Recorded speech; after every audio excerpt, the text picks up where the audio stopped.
This is a lovely bit of the North Norfolk coast. Oops, something going on here. Yeah, hang on. The road is closed. Now back in December, it was 8 metres from here to the end. As of not quite 2 months ago, it was 3.5 metres. It's just disappearing rapidly. The whole thing is collapsing into the sea. Just over here is a lighthouse. Won't be long till that's disappeared as well. These houses here, crikey, how do they feel when the road is closed and is disappearing? This will all have to move very shortly, I'd say. Yikes. End of the road for Happy Burger.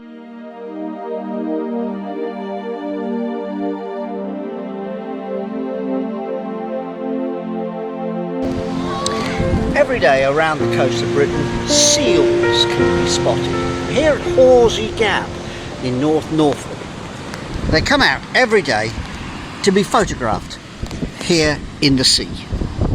It's fantastic. So you can go swimming with them. They're that close to the shore. Very inquisitive, these things. That's a bloke. That's a seal. That's the bloke. Now he's turned into a seal.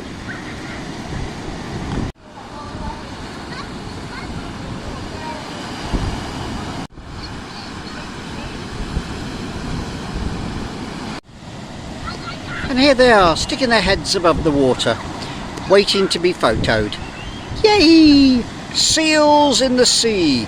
Every day at Horsey Gap. I'm in the little village of Winterton-on-Sea in North Norfolk, and I'm actually on top of the pub, the Fisherman's Return.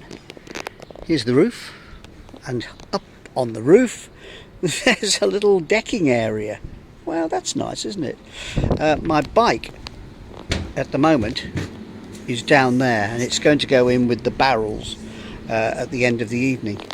But this is open to all the guests to use and to enjoy, and all the guests tonight are me, because I'm the only one here. Right, let's go and have a little look.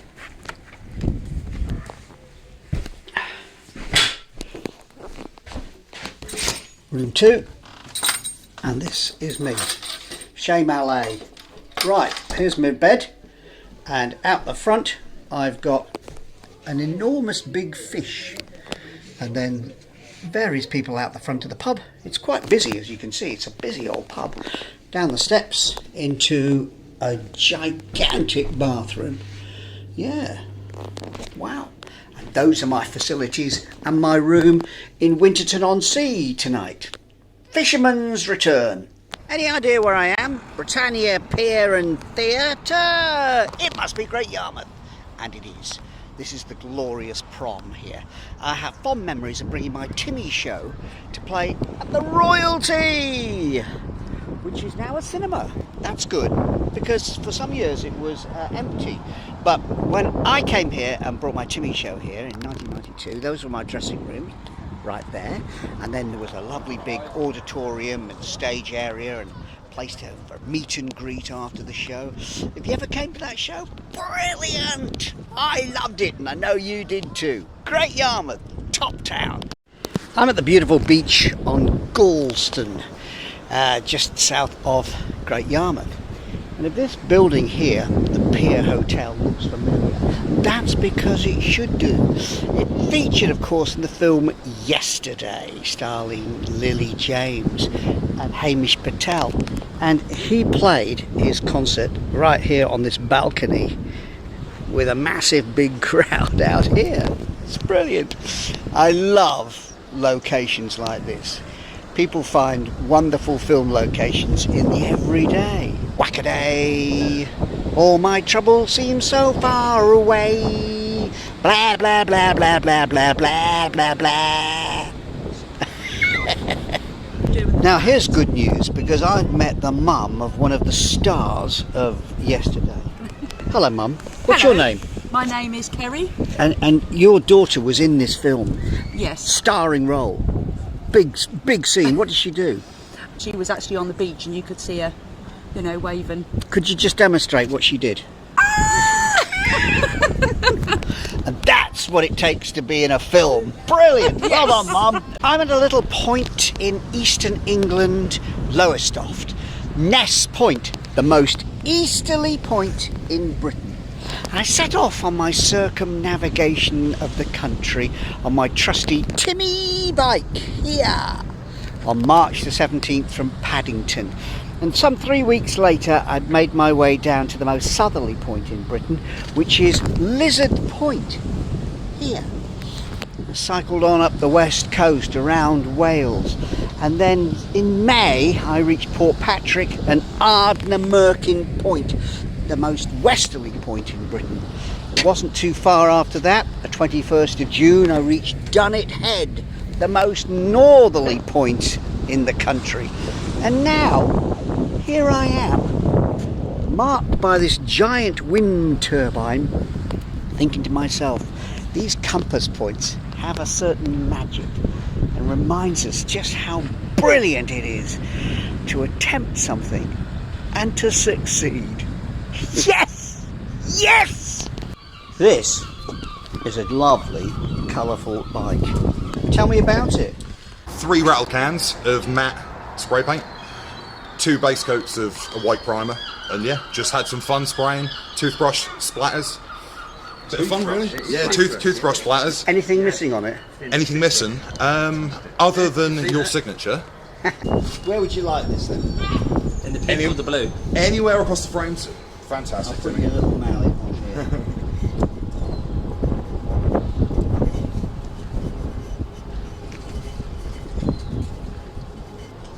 Okay, I'm going to put a little message on here. Oh, Didn't expect that to when you came in with a helmet, did you, right? It was just a helmet. We've got Bradley Wiggins coming tomorrow. Is there anything else you'd like signed? There you go. Cycle fun, cycle wacky, blah. This is St Andrew's Church in Walberswick in Suffolk, and it looks just like any other church, except for this little detail. The actual church is built inside the church. What? What do you mean? Well, look at this. This is what remains of the enormous great church that was here, built in the Middle Ages. Absolutely gigantic, huge.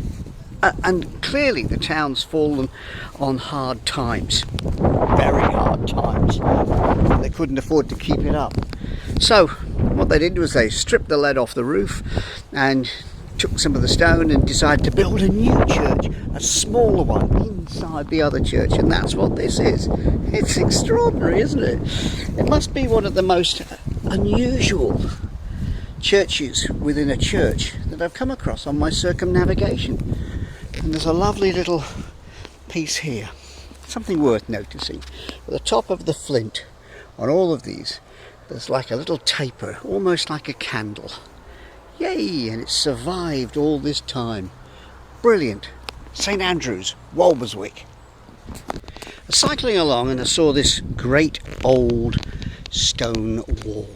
Ooh, what's behind the stone wall? I thought. Then I saw this great archway here. Cracky, that's going to be impressive. And parked the bike up here where it says no parking. Public welcome. Okay, now what's all this about? Well, it is welcome to Greyfriars Medieval Friary. Now, a friary is not the place where they fry up the fish and chips. No, it's where the friars lived.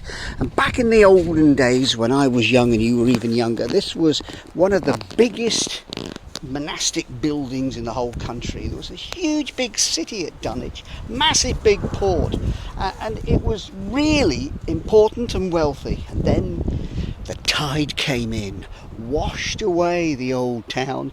The dissolution of the monasteries closed this place, and now all that remains is a wheat field surrounded by these lovely big walls.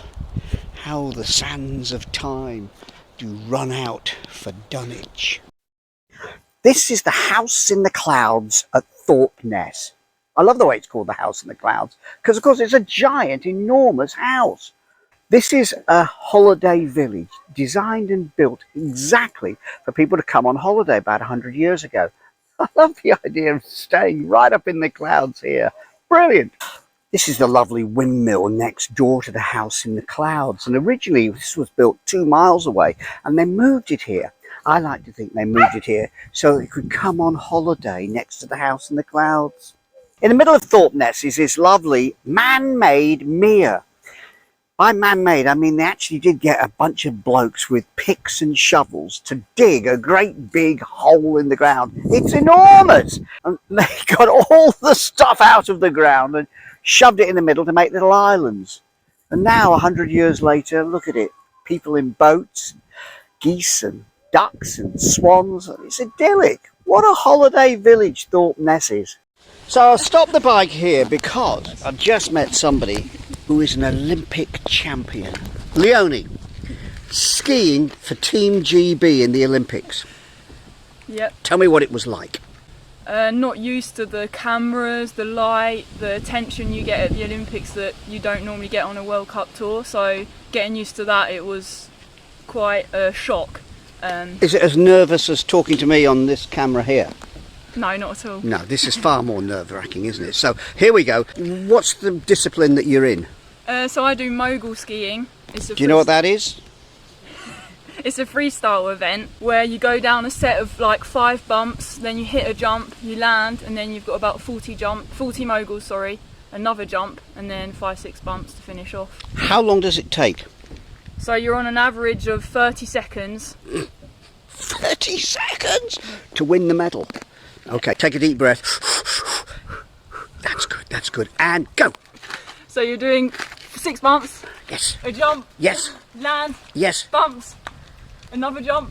Yes. Land and then bumps. But that's not quite what happened on your first run. Okay, so on my first run, I'm doing 6 bumps. Yes. A backflip. Yes. Over rotate. Yes. Hit a bump. Forward. Head straight into the moguls and over.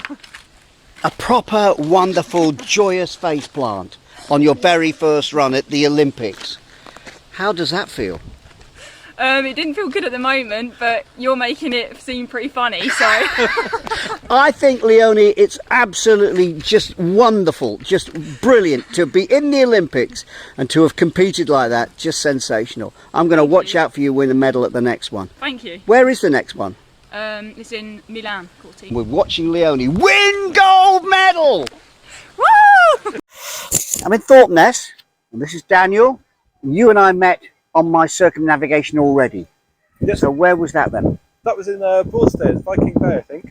Broadstairs, Yeah. right at the very beginning, probably on day 2 of my journey. That would be March the 18th, that's how long ago it was. Oh, wow. I know. Well, how fancy that you're stalking me. Thank you very much. Yeah. I'm stalking you. Right, where are you going next? Where we go next? I'm not sure. Coldwater. Been there. Yeah.